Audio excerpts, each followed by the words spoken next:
छत्रपती शिवाजी महाराज की जय। धर्मवीर छत्रपती संभाजी महाराज की जय। वाकोडी येथे रक्तदान शिबिराने शंभू जयंती साजरी. महापुरुषांचे पुतळे ठरले मुख्य आकर्षण.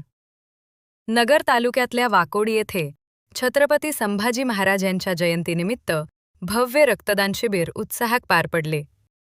या सोहळ्याचे मुख्य आकर्षण म्हणजे स्टेजवर उभारण्यात आलेली छत्रपती शिवाजी महाराज आणि बाल संभाजी महाराज यांची देखणी मूर्ती होती. या ऐतिहासिक देखाव्यासोबतच सामाजिक सलोख्याचा संदेश देत भगवान गौतम बुद्ध, विश्वरत्न डॉक्टर बाबासाहेब आंबेडकर, महात्मा ज्योतिबा फुले, राजमाता अहिल्याबाई होळकर आणि लोकशाहीर अण्णाभाऊ साठे यांचे पुतळेही एकाच मंचावर एकत्र पाहायला मिळाले. या वैचारिक आणि सामाजिक उपक्रमाला वाकोडी ग्रामस्थ व तरुणांनी उत्स्फूर्त प्रतिसाद दिला. सत्यजित महाराष्ट्रसाठी प्रतिनिधी बाळासाहेब तिजोरे, अहिल्यानगर.